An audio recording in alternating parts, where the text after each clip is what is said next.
following is a presentation of KSL Sports. Hello, Cougar Nation. Handoff middle. First down. Touchdown. And listen to the Cougar Nation. Every Monday night, we break down the Cougars' last game and look ahead to next week. Cougar Nation, brought to you by Central Bank. Here's BYU insider Mitch Harper and Matt Baiamonte on Utah's legacy home of the Cougars, KSL News Radio. Welcome back into Cougar Nation. We got to get out to the phone line. Special guest, he's been patiently waiting. He's BYU wide receiver Chase Roberts, on with Mitch Harper, Matt Baiamonte. Chase had a huge game against the Salukis, 108 receiving yards, 7 catches. Chase, welcome on into Cougar Nation. What's up? How are you guys? Hey, doing good, man. Hey, we got to ask how. What's changed for you this season? It just feels like you're kind of really hitting your stride. You've always been an impact player for this BYU team, but it feels like you've leveled up your play even more. Yeah, I think just settling into the game and slowing everything down. Everything's just so much. I just feel more calm out there, more confident.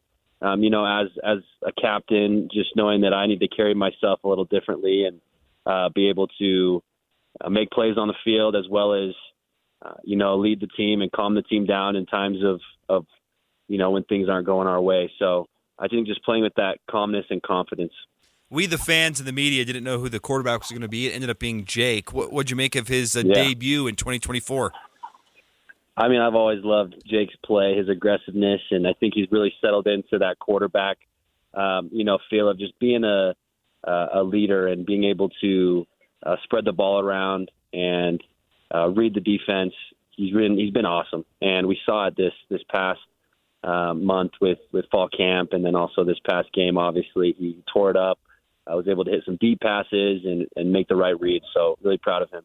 Can this offense, the success from last week, do you believe it can continue as the schedule continues to ramp up, being in the Big 12 and, of course, this week at SMU? Of course. Yeah, of course. I think it's only going to get more fun from here, I think, as we play defenses that are stronger, faster. I think our level of play will just step up that much more and be able to we're able to show what we really can do against these top-tier defenses. So I'm excited. Chase, I got to ask you, this week Kalani in his presser said, when I asked him about you and how you've evolved this year from years past as a youngster out of American Fork, he noted, like, you're so versatile they can use you at tight end. And he even said you're kind of like their Puka now, Puka Nacua. That's lofty praise. Do you feel like you can play anywhere on the field now within this offense for Aaron Roderick? I think so. Yeah. I mean, I've always prided myself in blocking and being an all-around player, being able to take some jet sweeps and go up and get the ball downfield, do the little option route. So I think Puka was a great mentor. Growing up, watching him do everything. I was always kind of his backup, so I came in when he'd come out. So I think that he's been a great mentor, and I was able to learn from him a lot and try to emulate his game and also play the way that, I feel that I have, different things that I do that sets me apart. So yeah, it's been awesome. It's been a great time. A few of our moments with BYU wide receiver Chase Roberts here in Cougar Nation. 348 passing yards. You touched on it, but it felt like the intermediate game was there, the deep game was there. It was a nice display in the passing game. Why do you think that part of the game showed so well in the opener? I think our run game really opened things up. We also ran for 180 yards, something like that. So that opens up a lot when it comes to the pass game. And I think overall our offense just was solid in every aspect. Our O-line blocked well, running backs were running well, and our receivers were catching the ball. So when that happens, everything opens up and you're able to just play with confidence and poise, and Aaron Roderick's able to call whatever play he wants to, and there's no limit, I guess. So I think that's what we showed this past game. Last thing for you, Chase. What are your thoughts on SMU's defense and what challenge they're going to present for you guys this Friday night? Yeah, they're big, physical up on the front. They're faster, obviously, at DB. I think we have the size on them when it comes to their secondary, and we can really throw it down the field and make big plays. So I think obviously they're a better defense than the Salukis, and they'll bring a new challenge, and we just got to play our game. And I think if we do, then we'll score a lot of points and we'll beat them. So we're just going to do what we do. He's BYU wide receiver Chase Roberts, kind enough to spend some time with us right after practice. Chase, congrats on last week, and looking forward to seeing you in Dallas this Friday, and best of luck against the Mustangs. Thank you. Appreciate it. That's Chase Roberts, everyone, here live on Cougar Nation. And Cougar Nation is always brought to you by Central Bank, serving Utah County for over 133 years with trusted service, modern technology, and personalized care. Central Bank. And Chase Roberts was big time for BYU in that game last week. And look, I asked Kalani about Chase specifically because I just feel like he is a new and improved player this year. He's always been good, but I just feel like he has taken his game to a higher level where it now feels like he's an NFL wide receiver. I think that sky's the limit for him. To me, he's the top receiver in the program. He's wide receiver number 1. He's got great versatility. We saw a little bit of everything in that opener, and he's the type of player, too, where just like Puka in some regards, where get him the ball however you can. And I love that they used him in critical third down situations. I love that they used him in the jet sweep, though I'm kind of getting over the jet sweep personally.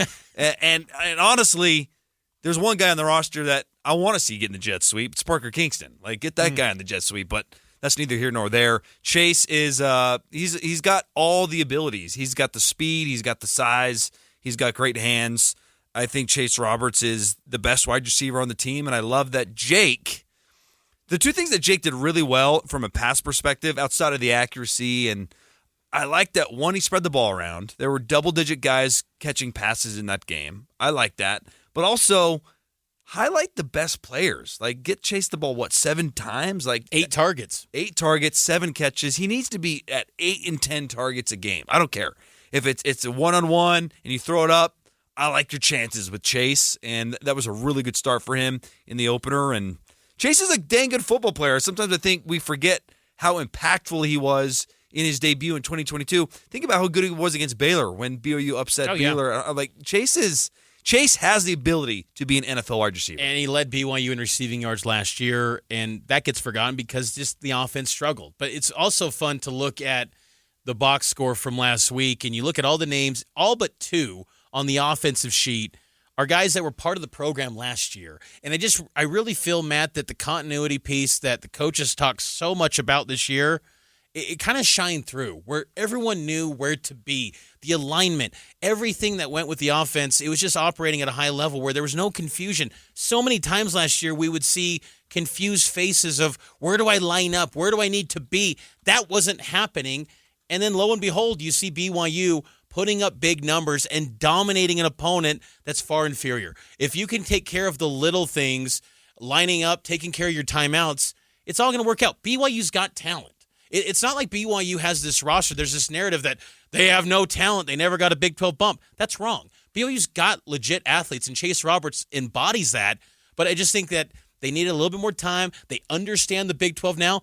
They're in a position, Matt, to now be a surprise team in the Big 12. And it really starts this week at SMU, because if you win this game, it really rewrites the potential and the arc of what this season can become. Winnable games. They're a sizable underdog this Friday, which sort of surprised me based off what we've seen from SMU thus far and what we've seen from BYU, just in terms of production on the field. I thought this would be more of a within a touchdown type of situation. To be a 2-score underdog, a little bit surprising, but this is a winnable game.